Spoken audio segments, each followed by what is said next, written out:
सावन का महीना हो और मिठाई में राजस्थानी घेवर ना हो, ऐसा हो ही नहीं सकता। तो आज हम बनाने जा रहे हैं सावन की ख़ास और बेहद टेस्टी मिठाई और बहुत ही स्वादिष्ट मिठाई, बिल्कुल राजस्थानी घेवर में।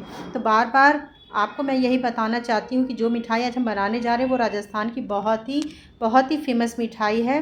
तो बाहर से एकदम खूबसूरत जालीदार और क्रिस्पी, ऊपर से मलाई की ऐसी लाजवाब परत कि देखने में लगे बिल्कुल हलवाई की दुकान से ही आया है। लेकिन इसे बनाने के लिए आपको कहीं जाने की भी ज़रूरत नहीं है, घर की ही कुछ चीज़ों से ही इसे इतना बढ़िया घेवर तैयार हो जाएगा। तो चलिए हम बताते हैं आपको।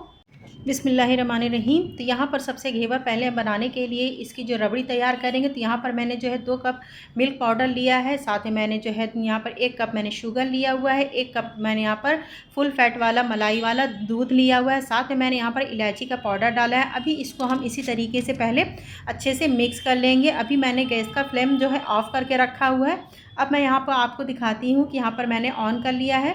जब हम इसको मिक्स कर लेंगे तभी इसकी रबड़ी बनाएंगे। आप चाहे तो यहाँ पर खोए का भी इस्तेमाल कर सकते हैं, मगर मैंने मिल्क पाउडर से बनाया, कोई भी फ़र्क नहीं लगेगा आपको कि ये आप जो बना रहे हैं मिल्क पाउडर से बना रहे हैं या फिर आप खोए का बना रहे हैं। तो यहाँ पर हमने 1 चम्मच देसी घी डाला है। इससे क्या होगा कि आपका जो रबड़ी बिल्कुल भी अच्छे से मेल्ट नहीं होगा, यानी कि जो रबड़ी होता है वो बिल्कुल अच्छे से सूख जाता है, तो ऐसा नहीं होगा। घी लगाने से आपका जो है बिल्कुल खोए वाला मावे वाला टेस्ट आएगा। तो आप देख सकते हैं रबड़ी हमारी तैयार है। सिर्फ इंस्टेंट तरीके से इसको मैंने बनाया है। ये 2 मिनट ही लगता है, इसको ज़्यादा हमको नहीं पकाना है, नहीं तो ये ठंडा होने के बाद बहुत ज़्यादा गाढ़ा हो जाएगा। अब यहाँ पर इसके अंदर हमने थोड़ा सा ड्राई फ्रूट्स डाल दिया, ज़्यादा नहीं डालना है। आप चाहें तो इसको स्किप भी यहाँ कर सकते हैं, क्योंकि अभी इसके ऊपर भी हम जब घेवर बना के डालेंगे तब इसको अच्छे से प्रिपेयर करेंगे। तो यहाँ पर आप देख सकते हैं इस तरीके से मैंने चला लिया। अब इसको हम यहाँ पर निकाल लेंगे। तो यहाँ पर मैंने थोड़ा सा केवड़ा डाला है, 1 चम्मच मैंने केवड़ा डाला है। इससे क्या होगा कि बिल्कुल खोए वाला आपका टेस्ट आएगा। तो गाइस यहाँ पर हम क्या करेंगे, इसको इस तरीके से निकाल लेंगे एक बाउल में, और इसको निकालने के बाद इस तरीके से नॉर्मल टेम्परेचर पे ही रख देंगे, क्योंकि फ्रीज़ में नहीं रखेंगे। फ्रीज़ में रखने से बहुत ज़्यादा ये गाढ़ा हो जाएगा। तो अभी देख सकते हैं ज़रा सा नॉर्मल ही हुआ है। तो अभी ये इतनी जल्दी ये जो है मिक्स होने लगा है, बहुत अच्छे से गाढ़ा होने लगा है, इसलिए मैंने इसको बाहर ही रखा है। तो यहाँ पर अब इसको निकाल लेंगे। तो हमारे यहाँ पर रबड़ी बन करके तैयार है। तो अब इसको अब क्या करेंगे, थोड़ा साइड में रखेंगे। अब हम चलते हैं यहाँ पर इसको जो घेवर का मेन जो है पार्ट्स है वो बनाने के लिए हम चलते हैं। तो यहाँ पर मैंने देसी घी का इस्तेमाल किया है।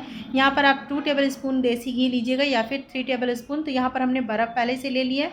घेवर का जो है मेन पॉइंट होता है कि वो बिल्कुल चिल्ड होना चाहिए, बिल्कुल ठंडा होना चाहिए। चाहे आप यहाँ पर दूध का इस्तेमाल करें या फिर पानी का, बिल्कुल चिल्ड होना चाहिए, यानी कि उसमें जो आपका डीप फ्रीज़र होता है उसमें रखा हुआ होना चाहिए, जिससे कि आपका घेवर जितना अच्छा ये ठंडा होगा ना, उतना अच्छे से इसकी जाली बनेगी। सबसे मेन पॉइंट यही है इसको बताने का। तो यहाँ पर आप देख सकते हैं बर्फ़ हमारा जो है बिल्कुल अलग हो चुका है और घी हमारा सेपरेट हो चुका है बिल्कुल अच्छे से। तो यहाँ पर इतना फेंटना है कि बिल्कुल इसका टेक्सचर क्रीमी वाला हो जाए। तो ये देख सकते हैं हमने यहाँ पर इसको अच्छे से फेंट लिया है। ये जालीदार घेवर बनेगा, इस तरीके से ये बनाना ज़रूरी होता है, नहीं तो आपका जो परफेक्ट जाली नहीं बनेगी। तो इस तरीके से जैसा मैं बता रही हूँ इसी तरीके से आप फॉलो कीजिएगा, बिल्कुल राजस्थानी घेवर बन के तैयार होगा। तो यहाँ पर हम बर्फ़ को निकाल लेंगे अभी। तो यहाँ पर मैंने जो है 1.5 कप जो है मैदा लिया हुआ है। इस तरीके से पहले हम थोड़ा थोड़ा मैदे को मिला लेंगे। यहाँ पर आप बेसन ज़रूर से डालिएगा, बेसन स्किप मत कीजिएगा। मैंने यहाँ पर बेसन डाला, मगर वो वाली वीडियो मुझसे थोड़ा डिलीट हो गई, तो इस चीज़ से कोई बात नहीं है कि आप इसको बाद में भी डाल सकते हैं, जैसे कि मैं बता रही हूँ। तो यहाँ पर आप देख सकते हैं दूध मैंने बिल्कुल ठंडा लिया, वो बिल्कुल चिल्ड, यानी कि जो रेफ्रिजरेटर होता है उसमें मैंने अंदर में रखा था दूध। तो यहाँ पर हम थोड़ा पहले दूध डालेंगे, इसको पहले अच्छे से मिक्स कर लेंगे। फिर इसके बाद मैंने बिल्कुल चिल्ड पानी लिया हुआ है। अब इस तरीके से इसको फेंट लेंगे। तो यहाँ पर मैंने तकरीबन जो है 3 से 4 कप जो है मैंने पानी लिया हुआ है, तो जैसा कि आप देख सकते हैं, और 1 कप मैंने यहाँ पर दूध लिया हुआ है। तो इस तरीके से बिल्कुल, मगर ठंडा होना ज़रूरी है। जो इसका मेन पॉइंट है वो मैं आपको बता रही हूँ, तभी आपकी जालीदार घेवर बन करके तैयार होगा। तो अब यहाँ पर हम क्या करेंगे, एक छलनी की मदद से इसको अच्छे से छान लेंगे, ताकि यहाँ पर कोई लम्स ना रहे, कोई गांठें ना रहें, नहीं तो आपका घेवर बिल्कुल भी अच्छा नहीं बनेगा। तो इस चीज़ को आप ज़रूर से फॉलो कीजिएगा, स्टेप बाय स्टेप मैं जो बता रही हूँ बिल्कुल इसी तरीके से। यहाँ देख सकते हैं कि मैंने इसको छलनी की मदद से अच्छे से यहाँ पर अब छान लेंगे हम। तो मैंने यहाँ पर छान लिया है। अब हम इसको साइड कर देंगे। तो ये देख सकते हैं कहीं ना कहीं आपको ऐसा लग रहा होगा कि कितना ये गाढ़ा हो गया। अगर आपको मैदा या आपको बैटर आपका थोड़ा सा गाढ़ा लगे तो यहाँ पे बिल्कुल चिल्ड पानी आप 1 कप और भी मिला सकते हैं। तो मेरा जो बैटर था बिल्कुल स्मूथ था, बिल्कुल पतला था, इस वजह से मैंने इसमें और भी पानी नहीं मिलाया। जैसा कि मैंने बताया 1 कप मैंने बिल्कुल चिल्ड दूध लिया और यहाँ पर मैंने 3 से 4 कप जो है पानी लिया। थोड़ा सा मैंने पानी और मिला है क्योंकि बैटर हमारा थोड़ा भी गाढ़ा था। तो इस तरीके से मिलाइएगा और आप जैसा देख रहे हैं बैटर बिल्कुल वैसे ही इसको रखिएगा। तो यहाँ पे देख सकते हैं तैयार है। अब इसको मैंने फिर से डीप फ्रीज़ में रख देंगे। अब यहाँ पर आप देख सकते हैं इसको बनाने के लिए जो है इसमें मैंने क्या किया, पहले इसे तेल को अच्छे से चढ़ा दिया गर्म होने के लिए। अब यहाँ पर मैंने एक जो छोटा सा कैंपा की जो बोतल आती है उसको यहाँ पर मैंने लिया है घेवर बनाने के लिए। आप इसको ज़रूर से बनाइएगा, बहुत अच्छे से स्मूथली गिरेगा आपका घेवर। तो यहाँ पर जो है अब हम निकालेंगे। थोड़ा मैंने बैटर जो है फ्रीज़ में रखा था यानी डीप फ्रीज़ में, उसके बाद मैंने थोड़ा थोड़ा निकाल के यहाँ पर इस तरीके से किया है। तो आप चाहें तो जब भी आप बैटर बनाएं तो नीचे में बड़ा सा बाउल रखें और उसमें जो बर्फ़ डाल दें या फिर चिल्ड पानी लें। तो यहाँ पर हम क्या करेंगे, इसकी शुगर को तैयार करते हैं। ये शुगर बनाना बहुत आसान है, जैसे कि आप जानते हैं कि यहाँ पर मैंने जो है 1.5 गिलास पानी लिया है और 2 गिलास मैंने यहाँ पे शुगर लिया है, साथ में मैंने इलायची पाउडर, यहाँ पर केसर का धागा डाल देंगे और इस तरीके से इसको तेज़ आंच पे छोड़ देंगे जब तक हमारी चाशनी ना तैयार हो जाए। देख सकते हैं हमारी चाशनी भी बिल्कुल तैयार है।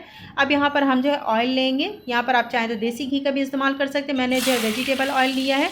तो यहाँ पर हमने जो है चम्मच से या फिर जिस तरीके से आप बनाना चाहें, तो वो जो है मेरा अभी मैंने जो बॉटल आपको दिखाया था वो अच्छे से नहीं निकल रहा था, तो जिस वजह से मैंने कि चम्मच से डालना शुरू कर दिया।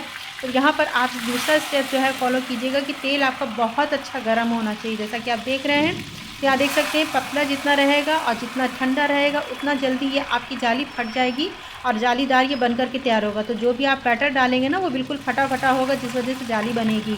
ये देख सकते हैं थोड़ा थोड़ा हम यहाँ पे डालेंगे और मगर यहाँ पर फ्लेम को आप बिल्कुल हाई रखिएगा, बिल्कुल हाई रखिएगा, जिससे कि ये घेवर बहुत जल्दी से तैयार हो जाएगा। तो यहाँ पर मैं आपको दिखा रही हूँ कि मैंने तो बीच बीच में होल कर दिया। जिस तरह से आप राजस्थान में हो या फिर कहीं की भी जो घेवर आपने देखा होगा, तो इसको बनाना बहुत आसान है। इस तरीके से आप करते जाएंगे तो ये आसानी से निकल भी जाएगा। तो ये घेवर आप देख सकते हैं मेरा बिल्कुल जालीदार बन करके तैयार हो गया है। तो इस तरीके से आप बनाइएगा। ये सावन की बहुत ही फेमस रेसिपी है। हर साल सावन में घेवर बनाया जाता है। हर मिठाई की दुकान में सबसे ज़्यादा इसको ही पसंद किया जाता है और राजस्थान की तो ये सबसे फेमस और सबसे मशहूर डिज़र्ट है ये। तो इसको बहुत बनाना जितना लगता है कि डिफ़िकल्ट है, मगर बहुत आसान भी है। मगर बनाने का जो टिप्स और ट्रिक्स है उसको अगर आप फॉलो करेंगे तो बहुत आसानी तरीके से आप बना लेंगे। तो यहाँ देख सकते हैं दूसरा बैटर भी मैंने इसी तरीके से बनाया है। बिल्कुल आप चिल रखिएगा। जब मैं बना रही थी तो मैं वहाँ से निकाल ले रही थी, तो इसकी आवाज़ से आपको पता चल ही जा रहा होगा कि ये कितना तेज़ी से ही उछल रहा है। तो मैंने थोड़ा बैटर, आधा बैटर मैंने डीप फ्रीज़ में रखा और आधा मैंने अपने पास रखा और नीचे में जो है बॉटल में रख करके थोड़ा थोड़ा मैं फ्रीज़ में रखी जा रही थी, फिर निकालती जा रही थी।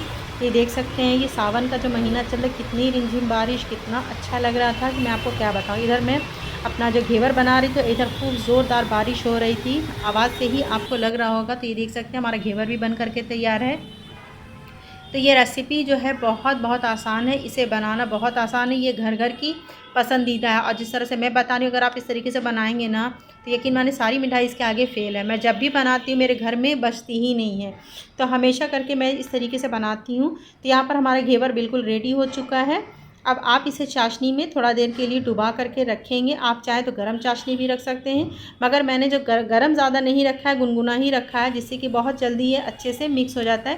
तो इस तरीके से निकालेंगे, ज़्यादा नहीं, सिर्फ 1 मिनट या आप 30 सेकंड के लिए इसको रखिएगा। यहाँ पर इसको निकालते जाइएगा। इसके बाद यहाँ पर जो रबड़ी हमें बनाई थी गाढ़ी हो गई थी, तो यहाँ पर मैंने फिर से दूध थोड़ा सा डाल करके इसको अच्छे है थोड़ा सा लिक्विड में किया है। इसके बाद हम यहाँ पर इस तरह से इस बैटर को डालते जाएंगे, रबड़ी की बैटर को डालते जाएंगे। अब यहाँ पर हम क्या करेंगे, इस तरह से फैला लेंगे और इसके ऊपर जो भी आपके मनपसंद ड्राई फ्रूट्स है वो यहाँ पर आप इसको डालें। तो यहाँ पर मैंने पिस्ता लिया हुआ है, काजू बादाम, साथ में मैंने यहाँ पर रोज़ भी डाला है और यहाँ पर हम जो गोल्डन पेटल्स भी डाल देंगे तो बहुत अच्छा लगता है। तो इस तरीके से आप इसको सर्व करें। बिल्कुल राजस्थान की बहुत ही फेमस है और इसे बनाना जैसा कि मैंने बताया आसान है और खाने में तो मत ही पूछिए, इसका कोई जवाब नहीं है। बहुत लाजवाब मिठाई है और इसका जो है टेस्ट भी, इसका लुक भी बहुत यमी लगता है। तो यहाँ इस तरीके से एक एक करके हम जो है चाशनी में डुबाते जाएंगे। तो हमारी चाशनी भी अच्छे से जो है देख सकते हैं ये सोख कर ले रहा है। तो इसी तरीके से एक एक घेवर को हम यहाँ पे डालेंगे और इस तरीके से निकालते जाएंगे और इसमें रबड़ी भी लगाते जाएंगे। तो आप देख सकते हैं कितनी देखने में यमी लग रही है। तो इस तरीके से बनाना बहुत आसान है, बच्चों का खेल है अगर सही तरीके से बनाया जाए तो यहाँ देख सकते हैं हमारी रबड़ी भी बहुत अच्छे से जो है हमने इसको लिक्विड फॉर्म में कर लिया है, जिससे कि बहुत अच्छे से ये जो है इसमें लग जा रही, सेट हो जा रही है। और ऊपर से आपको जैसा कि मैंने बताया अपने मनपसंद ड्राई फ्रूट्स यहाँ डालें, गार्निश करें, चाहे तो आप कोई भी ड्राई फ्रूट्स डालें या फिर आप इसको सिंपल तरीके से भी बना के खा सकते हैं। मगर यकीन मानिए जब आप इसे बनाएंगे, मेहमानों को सर्व करेंगे ना, तो सभी आपकी तारीफ़ करते थकेंगे नहीं, क्योंकि वाकई में ये जब भी मैंने खाया ना तो सारी मिठाई इसके आगे फेल लगती है। बहुत अच्छी रेसिपी लगती है, बहुत अच्छी रेसिपी। तो इस तरीके से आप बनाइएगा, अपने घर में मेहमानों को खिलाइएगा। आप चाहें तो इस घेवर को आप स्टोर करके सूखा, इस तरह से बिल्कुल सूखा घेवर बना के आप इसको कंटेनर में रख सकते हैं। जब भी आपका खाने का मन हो, चाशनी भी बना के रख लें, रबड़ी भी बना के रख लें, या कोई गेस्ट आने वाला हो तो तीनों को अच्छे से फिर से गर्म करके आप इसको सेट करके खिला सकते हैं। और इसे आप कंटेनर में रख करके फ्रीज़ में रख सकते हैं, सूखा, बिल्कुल चाशनी में नहीं मेल करके रखना है। तो यह हमारी जो है अच्छे से रबड़ी घेवर तैयार है, मलाई घेवर भी इसको बोला जाता है। तो आप सबको ये मेरी रेसिपी कैसी लगी ज़रूर से कमेंट्स में बताइएगा। अगर ये मेरे चैनल पे आप फर्स्ट टाइम विज़िट कर रहे हैं तो प्लीज़ मेरे चैनल को सब्सक्राइब करना मत भूलिएगा। वीडियो को लाइक कीजिएगा, शेयर कीजिएगा प्लीज़ ज़्यादा से ज़्यादा। और आप सबको मेरी रेसिपी कैसी लगी घेवर की ज़रूर से बताइएगा। तो यहाँ पर हमारा जो है वायरल और ट्रेंडिंग घेवर बनकर के तैयार है, राजस्थान की बहुत ही फेमस मिठाई। तो प्लीज़ इसको स्किप मत कीजिएगा, देखते रहिएगा, बने रहिएगा हमारी वीडियो में। और आपको अगली रेसिपी कौन सी देखना पसंद है प्लीज़ कमेंट्स में बताइएगा। तो यहाँ पर मैं आपको दिखाती हूँ कि मैंने जब इसे खाया तो मुझे कितनी बढ़िया लगी, बहुत मज़े की लगी। तो दुआ में मुझे याद रखिएगा, कमेंट्स करना मत भूलिएगा।